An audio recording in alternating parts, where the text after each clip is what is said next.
trust technology. I mean, especially with COVID, lawyers are doing video signings, your accountants. I have financial advisors in Saskatchewan, like lawyers in Windsor. Like you don't need to be local to the people because there's tons of resources. But I would also say lean on people that you trust. I think the relationships in the beginning are important to develop, but I don't go to my properties to see them. I've never actually bought a property that I've seen in person. Just don't even go. I mean, if the numbers work, go with it. Can't find any cash flowing deals in Toronto? Well, good news, you don't actually have to buy in Toronto. In today's YouTube video, Andrew's going to break down for us how he's managed to invest from afar. He's investing in Windsor while living in Toronto, and also investing in Nova Scotia while living in Toronto. So Andrew's going to break down for us the systems, processes, and just how he got himself comfortable with the idea of investing 4 hours away, as well as like a 4-hour flight away. So we're going to cover all that in today's video. Let's jump into it. What is up, YouTube? Matt McKeever here, and I'm really excited for today's video with Andrew. Hey Andrew, how's it going? Hey Matt, glad to be here. Appreciate you having me. And so in today's video, Andrew's going to share with us how he manages his properties from afar. And now I get so many questions from real estate investors that they know they can't get the returns they want in their backyard. So a lot of Toronto investors, or a lot of investors living in Toronto, I should say, constantly struggle with this idea. Is it possible? Can I actually go out there and buy a property even if I don't live in that city? And so Andrew, you've managed to do that while living in the GTA. You've bought 5 properties in Windsor, Ontario, and then 1 in Nova Scotia. That's correct. So you've got a little bit of experience when it comes to managing from afar. Yeah, I actually started buying properties in Windsor right off the bat, my very first one, because of course I did the analysis and found that that was a good market. So without knowing it, you know, all this COVID stuff has brought on how to invest from a distance, and I realized I've been doing it since day one. Yeah, and so with that day one deal, like, how did you get the confidence to do it? Because I imagine a lot of friends and family might have been less than supportive. They might have thought you were a little crazy. How could you buy, 4 hours away from where you live? Yeah, pretty much everybody thinks it's crazy. I guess I just didn't give myself a choice. I did a lot of research and I met some people in Windsor. I actually called around. When I was doing my research, I had to get costs. So it was like insurance and property managers and stuff like that. And they actually, led me to the other people in the team, like realtors and stuff like that. So I just sort of got my feet wet and then said, okay, when I bought my first property, what do you do? So you have no choice. It's sort of sink or swim. So I find that I work best when I just throw myself into something and then kind of dig yourself out, I guess. Put yourself into like a situation with some constraints or where there's some pressure and then you really perform. Yeah, because otherwise you're just in the analysis paralysis, right? So when you just throw yourself in eventually, then it's better off. That first deal, was that a turnkey rental? Was that a project? Like, did you have to do renovations and things on it? So my first deal was actually a boarding house, and I didn't know what that meant at the time, but it was quite the undertaking, and I really didn't know what to do. I had all these tenants, and it was a very hard thing to manage. So I learned a lot of lessons, and I think that maybe that was one of the things that got me through, because I was forced again, having bought something that I didn't fully understand, I was forced to deal with the situation. So I had to put some systems in place, and I had to rely on my people on the ground. And I think that was key. I think some of the things, if you want me to go into the processes, Google Drive is key. Now that doesn't necessarily have anything to do with investing at a distance, but putting yourself in a situation where you can be more flexible really allows for a little bit of freedom. So you're not the bottleneck in the process. So by having everything on Google Drives, being and Google Sheets and stuff like that, I was able to provide a situation for myself where wherever I was, I could provide the information to the people that needed it because it was available, not sitting on my laptop, which may or may not be at home. And so when we're talking about like the sort of records or information you're keeping on Google Drive, what does that look like? Like leases, insurance policies, stuff like that? Yeah, absolutely everything. Closing documents, leases, my rent rolls, the expenses that the property manager might send me. And anything that my realtor sends me on prospective properties, you know, I'll keep that on there for future reference. What else do I have? I mean, it's literally everything to do, tax information, insurance information. I have scans of my IDs, all my PAD, was it pre-authorized debit forms, everything is on there, so at a moment's notice I can send it. And as well, what I have is property information sheets. So the drive itself starts with a folder, like a master folder, and that has all of the subfolders already built into it. So when I get a new property, I just pop, you know, change the name, and then inside that there's a master sheet, which will have the property analysis on it. It'll have a rental analysis. It'll have like what model. It could be a student rental or a single family, and it'll have the reno budget. It'll have the actual expenses as the renovation starts, and all the property information. So the legal name, you know, the plot number, and all that sort of stuff. When I bought it, perhaps what I bought it as, and then what I converted it into, because you're going to forget all that stuff eventually, right? So I have all of that at my fingertips, and I can share all of this stuff. For example, my bookkeeper has access to the drive for each property. My partners have access to whatever property they're on, and they, you know, your partner might have the mortgage paperwork because it's in their name, and then the insurance has to be in their name. So they'll upload those documents so that they're readily available to whoever needs it. Quite often it's the bookkeeper trying to line things up. Yeah. What else? Oh, the other thing too is that your accountants, I mean, I don't give them access to all of that stuff, but one thing that I really love is QuickBooks Online. So at the end of the year, so my bookkeeper has a login, my accountant has a login, and at the end of the year they do all of the taxes and everything. I don't have to transfer anything, and all the paperwork is in the Google Drive, so it's easily transferable if they need anything. What else do I have going on?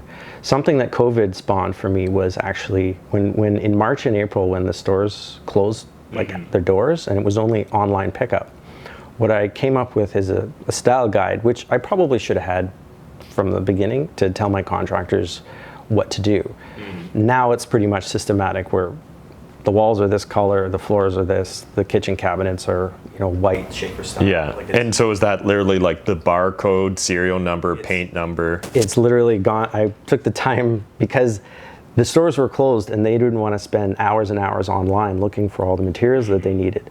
So rather than have them stop working and do this, I had them keep working, and I went through the Home Depot website and copied the description, the SKU, and a picture, and put it in an Excel file.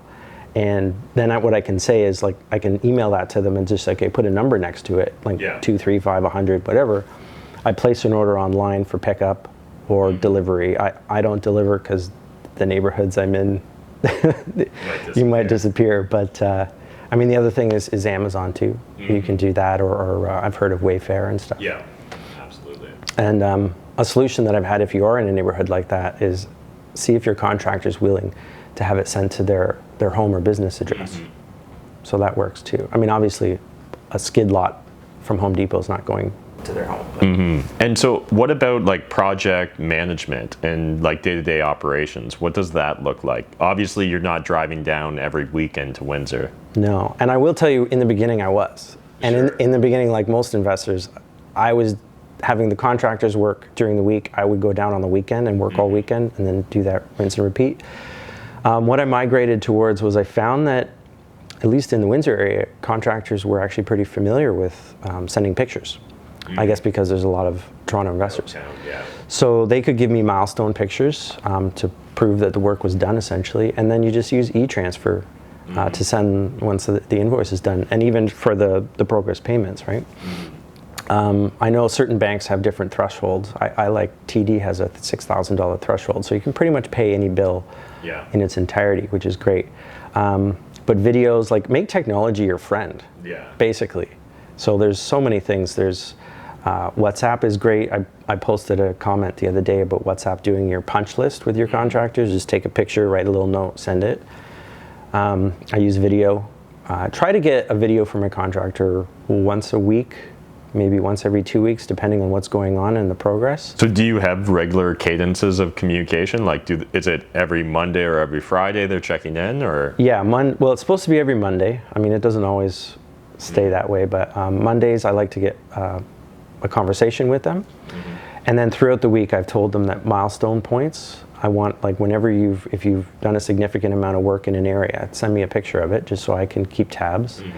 And then, like I said, once every couple weeks, I'd like just a full video to sort of pan. And some of it's good too, because you want to post it on social media, right? Yeah, absolutely, yeah. And so, being able to have that sort of a double purpose is extremely valuable as an entrepreneur. When it comes to like renting out a unit, what does that process look like for you? Hire a property manager. Super easy. I mean, the only two people, or three, I guess, that you need on the ground is your contractor, your property manager, and your realtor.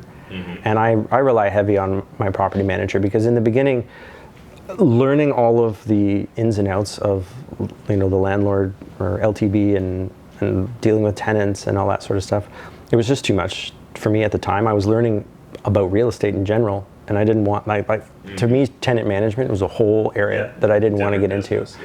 So I just, right off the bat, I hired a property manager, which doesn't always work out because I had to fire my very first property manager. And then actually my realtor recommended a secondary one, which has been working out fine for me. And he finds the tenants, and I've never had a problem with a tenant that he's found. And let's go back to that first property manager. What didn't work out with them? Or was there any red flags that, with hindsight, you could identify? It was big red flags. An email took at least a day, sometimes a week, to return. And I mean, not only for me, but for my tenants. If it's taking them a week to get, I'm paying them, and they're not getting back to me. I can imagine if your toilet's leaking, what kind of service. And then also I found that, the base rate was fine, and then every opportunity, do you want snow removal? Do you want a bi-month or bi-yearly walkthroughs? Do you want this? Do you want that? Now, I understand that all that stuff does cost money, and I'm a bit more educated now, but at the time, it seemed like they were spending more time trying to figure out ways to charge me more money than actually answer the questions that I sent them. So my new property manager is kind of a no-frills. It's a base fee. It's pretty low. And yes, he makes phone calls. That's all he does.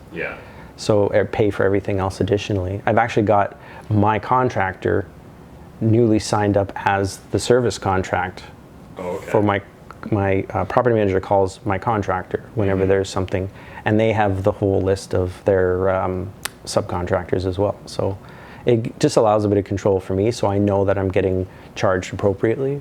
And then when it comes to renting out a unit with your property manager, I know a lot of first-time investors, especially when they're investing out of town, their fear is, am I going to get fair market rent? Am I going to get top dollar when that unit rents out? How have you found that experience to be? Hey YouTube, are you guys looking to buy a rental property? If the answer is yes, then you need to pay close attention to the following information. Nitty Gritty Real Estate is a company that's here to help you buy a rental property in your market in as little as 30 days. Investors typically learn real estate by watching YouTube videos, joining Facebook groups, all kinds of different things, reading books. However, I see tons of people spend a lot of time and money and yet never end up taking action because they still don't know how to actually get started. Does this sound familiar? The best way to learn something is by actually doing it. And so Nitty Gritty's experienced team will actually walk you through the entire process of how to buy a property, rehab it, get it up and operational, and they'll even provide you with contacts if you need to set up the real estate business. So if you need lawyers, accountants, things like that. But go to nittygrittyrealestate.com for additional information, and you can click the link in the video description down below to hop over. But again, they're really just here to help facilitate and get you launched into your real estate investing career, and they'll give you a free consultation with no obligation whatsoever. So again, link to everything that we talked about is in the video description down below. Jump over and talk to Nitty Gritty Real Estate, and why not get started today? And then when it comes to renting out a unit with your property manager, I know a lot of first-time investors, especially when they're investing out of town, their fear is, am I going to get fair market rent? Am I going to get top dollar when that unit rents out? How have you found that experience to be? I've found, is maybe a leading question, I've found that property managers are conservative. So their job is to get it rented, and they want the best tenant, and so they want the flexibility of being able to like offer a reasonable rent. It's a bit of a double-edged sword there. Like I sort of feel what he's saying, and he's never steered me wrong. But typically speaking, whatever number he gives me, I add 100 to it. So, and then, you know, shoot for the stars. And then if you have to bring it down a bit, so be it. But yeah, awesome. And then when it comes to actually vetting the tenant, is that all the property manager? Are you doing any of the vetting? no, I have nothing to do with it. So he just gives you like a thumbs up or a thumbs down, and then you guys move forward with that tenant? Basically, I just, when I'm finished a renovation, I just say it's ready. He goes, takes pictures, and then It's all up in his hands, yeah. once he takes the pictures, he'll determine what he thinks he can get for it. I mean, of course, I've had a prior conversation about the neighborhood that it's in. When I'm buying, I want to know what my rents are. But in Windsor now, I have a pretty good idea, like within a couple $100. But we'll have a bit of a conversation about that, and then he just rents it. So then the next thing I see is the lease signed, and that's the only reason I know what the tenant's name is. And I quickly file it and forget. Awesome. That seems like a great system.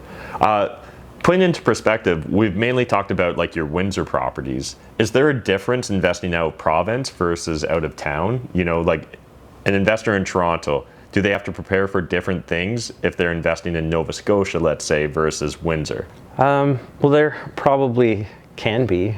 I'll say that my situation was just based on trust, and I am essentially the money partner in this deal. Oh, okay.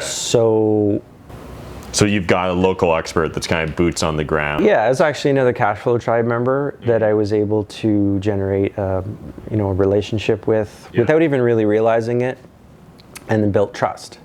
And then when I found that there was an opportunity for an investment, I hesitated for a moment, and then the next day in the shower, I was like, well, wait a minute, I know this guy, I have that money. Yeah. And we just made it happen within 2 days. Awesome. Yeah, I think that's a really interesting way to go about investing out province, or, when you're investing from afar. Is it doesn't just have to be a one-man show, right? You can find a local expert and potentially JV with them. And it really just comes down to knowing your why and what your big goals are with real estate investing, making sure it fits within that business model. Yeah, and typically I've always been an active investor, and this was my first go into the passive side, and I really quite liked it because my returns are going to be amazing for very little effort or no effort whatsoever. And I think that if you can just build your network, even if we mostly think about building our network being, our team, and then local investors and so on and so forth. But you'd be surprised, like you just get to know people all over the country, and an opportunity comes up that you can fund. Why not? And it really, I had a conversation with another tribe member just this week about investing with, being a money partner, and he says it's really down to trust. Yeah. I mean, you can do all the penciling out of numbers that you want, but that's one thing. If the numbers work, then it comes down to trust, right? And for this particular property that I got in Nova Scotia, the tax assessment was double what the property was being sold for. So I was like, tax assessments are always low. So it seems like a safe bet to me, and all the properties, in the local MLS were selling for higher. So I mean, it really seemed like a pretty safe bet, and I loan the money as a mortgage, so I've got the security of the property, and the Cashflow Tribe member is very active in the community, and if he were to somehow default or do something, then he's got his reputation in the community to worry about. So all in all, it was a really safe bet as far as I'm concerned. Yeah. So we should see the finality of that project in the next month or two. So awesome. We'll find out. Yeah, really appreciate you sharing that context. So what's the cadence of communication with you guys on that project? Are they checking in once a week? Is it ad hoc? Like, how do you communicate with that JV partner? That is pretty ad hoc. We have conversation maybe every 6 weeks or 2 months or so. I'm kind of just... So very passive, very hands off. He uploads video sometimes to YouTube. There has been, it wouldn't have taken, it's been several, like 6 months or so, and it's largely due to COVID and the difficulty with trades and so on and so forth. So we've not really been pushing the communication because there's been periods where nothing's really been happening. But ordinarily, I would say, like, from my perspective, we're both new at this arrangement, actually. So we are navigating our way through it, and it's more of a friendly thing, not like a professional thing. But I would say that if you are going to be the active partner in taking money from somebody, it's probably a good idea to at least set up a monthly. Yeah, just manage those expectations from day one. The same way that I expect to get certain videos or film or pictures rather from my contractors. I do have to follow up. They're not inclined to, contractors are busy doing their work. They're not generally good at paperwork, and then you add pictures onto that. But, just keep on them and, develop the relationship and develop the systems, right? Yeah. Nothing's perfect out of the gate. Yeah, absolutely. Really appreciate you sharing kind of your experiences so far, just investing from afar. Before we wrap up, are there any other tips or tricks that you'd want to recommend to the audience if they're thinking about jumping into investing out of town? Yeah, absolutely. I would say trust technology. I mean, especially with COVID, lawyers are doing video signings, your accountants. I have financial advisors in Saskatchewan, like lawyers in Windsor. Like, you don't need to be local to the people because there's tons of resources. But I would also say lean on people that you trust. I think the relationships in the beginning are important to develop, but I don't go to my properties to see them. I've never actually bought a property that I've seen in person. Interesting. To qualify, everything is on MLS that I've bought, and you can find deals, although they're few and far between. But if you just trust, look at the pictures, gives you a good idea. Trust your realtor to go look. My realtor will send me additional pictures of all the bad things that you don't see in the MLS pictures. Send me a video. Talk to your property manager, get an idea for the rents in the area. The realtor can give you ARVs for fixed up properties, give you comps. You can do a lot of your homework at a distance. And the only real reason that I go to properties is to do my renovation plan, because I really want to see what I'm up against. And so pretty much if you want to be, you could do it at a distance, I imagine. I like to be a little more hands-on, but go to the property, do a plan, take some pictures of your own, write down notes, this and that, and then go home. And even if, I was having a conversation with a buddy just recently, and I was considering going to Victoria. I have family out there for the winter. And he says, well, sure, you could do that, because if you're buying a house and you're going to spend $50,000 on renovations, a $500 flight from Victoria to Windsor to go and spend a day or two to just really dive into the renovations and then go back home and write it out, Yeah, when you take the big picture focus, right? It's not that bad. So, I think that you just have to think about it, dissolve it down, and think about the activities. We have an inclination to just jump in the car and drive because we can, but do you have to? Ask yourself that question. What can I do to not do that? And the longer I've been investing, like I started in 2017, and like I said, I drove every weekend. Then, of course, time went by and I hit the wall. And then actually plugged a Cashflow Tribe, which really got me out of my my box, as it were, and opened my mind to the possibilities. Then I got back into real estate investing. And as time goes on, I would go visit these properties earlier in the year every couple of weeks. And then as time goes on, it's like, this is so inefficient. Why am I doing this? My time is better served raising capital, networking, finding deals, etc. So then it went to a month, and it's like, okay, give me all these pictures, do this, do that. And I hope to get to the point where I just literally just tell the contractors, here's $40,000, you know what I want. If we have to cut the budget somewhere, let me know, and we'll do that. And just don't even go. I mean, if the numbers work, go with it. Awesome. Yeah, I love it, Andrew. So if people want to get in contact with you or follow along on your real estate investing journey, can they? And what's the best way to get in contact? Yeah, sure. So Facebook, Andrew Cox. I'm the guy sitting in a chair in the middle of the street. On Instagram, it's Andrew Cox _ Canadian Reinvestor, and it's the same on YouTube. Awesome. Thanks, Andrew. Thanks. Thanks again to Andrew for taking the time to just break down the different processes and systems he's implemented as a newer landlord while investing from afar. I know a lot of Toronto investors, or Vancouver investors as well for that matter, would love the idea of being able to invest in markets that do better cash flow. But I find a lot of new investors have limiting beliefs around that. So I really appreciate Andrew just sharing his experiences, his best practices and tips. And if you guys got value from this video, you know what to do. Smash that like button, hit the subscribe button if you're new to my channel. And if you want to see more tips on property management, check out this playlist right here. Or if you'd like to see my biggest mistakes when it came to managing my properties, check out this video right there. Thanks, guys.